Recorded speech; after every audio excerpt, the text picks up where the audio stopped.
Instead of putting time into projects that are small and have small caps, with this whiteboard, I'm going to be able to look at the paths that I've written out and then be able to see if the time that I'm putting into those projects are getting me towards goals that have maximums on them that are too small, or goals that actually help me come closer and accomplish my long-term goals. Because of the whiteboard's real estate, I'm able to have the macro, the goals, getting myself towards the goals, how I can get to the goals, and then the micro of each goal, and like how each goal can be played out when I'm doing each goal, which I'm working on all of those paths right now. Like I'm in summer school, I have two classes right now. I'm in summer school, but I'm also doing like film and media production right now. And one of these lines would be my media production video company that I'm starting now, and how I can transition that into a social media marketing agency, and then how that I can scale that into something that's like 100K, a million a year. Because my end goal, I actually haven't really,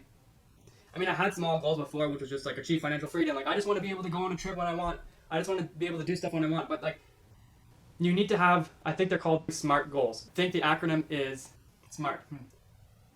Specific, measurable, achievable, rational, SMAR, and then time-based goals. So they need to be specific enough that it's like something that you can clearly see happening. Like it's not like, oh, achieve financial freedom. It's like make $1 million a year by this age. Measurable would be the amount of money that you're making. The time base would be by 30, $1 million a year by 30. And rational, it's rational, yeah. And then like measurable, and it's measurable by measuring the amount of money that you're making. So I haven't really spoken to anyone about these goals. You don't need to. So it's like people will always talk down to you when they hear these goals that they've never thought of themselves. Like they're bigger goals and aspirations than they have, so they think, they get jealous and they get like, whoa, this guy has bigger goals than me. So they're like, how are you going to do that? That's unrealistic. Why would you do that? So I think keeping these goals to yourself sometimes it helps you in the long term. And telling people your goals, it gives you the mental satisfaction of actually working on them when you vocalize them. So instead of telling anyone about them, you don't get any satisfaction from talking about them. Instead, the satisfaction that you get is only gotten. It's only gotten by the work that you're putting in towards achieving those goals.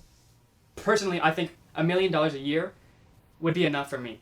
Like that's a goal, because I love, like Gary Vee says, you gotta love the process. I love the process. I love working on these things and having big goals. They keep me motivated. They keep me happy in life. They keep me like feeling like I have a purpose in life. It might be a small self-centered purpose because it's like a goal for myself and it's not like a global goal and helping out these children. But maybe when I'm able to have $1 million a year, I can actually start putting money where I want to put money, giving money to charities, starting new charitable organizations. But I can't do that when I have no money. So this money that I want to get, $1 million a year, I don't need it. I mean, like there's a very good chance I won't get it. But I think you have to train your mind to think, I need that money. There's no other way I can't get that money. So making these paths on this whiteboard and having $10 million a year as the end goal, and then having every path on the whiteboard that is 24 feet of space, gives you the best chance of getting that. Because when it's just in your head, it's unclear. You start chasing these small things when your brain is like, no, do this. You'll get the dopamine faster, so that your brain makes you think you want to continue selling fire sticks. But when you look at the big picture, you realize that making $50 a day on these fire sticks, or $100 a day on these fire sticks, is so minuscule compared to any work you would be putting in to achieve $10 million a year. $1 million a year goal. 10 million would be nice too, but I think one is all you need, honestly. Most people, wealthy people, make $100,000 a year, so think about the difference you'd get by making 10 times that. Have massive goals, $1 million a year, and aim for them. Like, there's no better way. People say all the time, they have to say, set goals, write your goals down, look at them every day. But then people also say, like, don't have goals that are too small, because when you reach those goals, you'll be like, oh shit, what do I do now?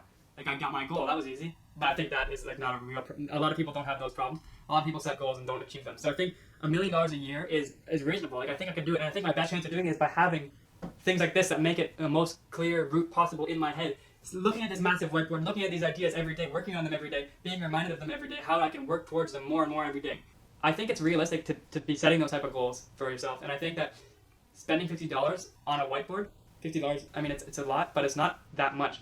If it will help you that much by getting to your goals, then buy the fucking whiteboard, you know? I'm just gonna take this shoe rack down and then I'll talk to you when I think of more things that I want to say. But yeah, man. Make goals. and put yourself in positions to achieve them. When I have that set up, I'm gonna start documenting the journey that I'm taking, that I'm on now. I saw a video, literally, I've seen tons of videos, people saying like, document your journey.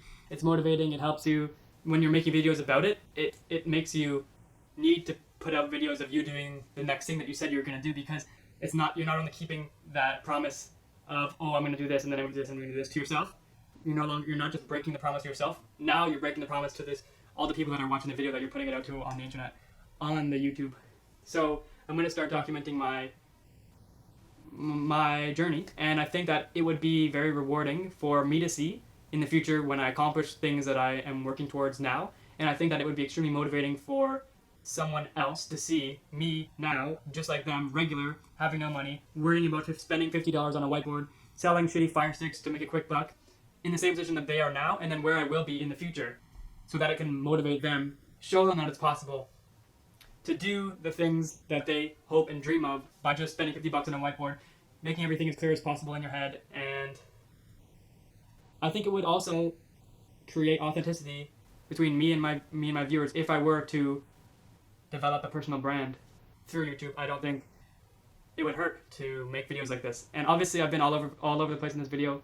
I didn't want to worry too much about writing a script for the video, brainstorming ideas down. I just thought, hey, let's make this fucking video. I need to take this shoe rack down anyways. I might as well just make a video out of it and talk to the camera while I'm doing it. So it's been all over the place. Thank you for watching the video.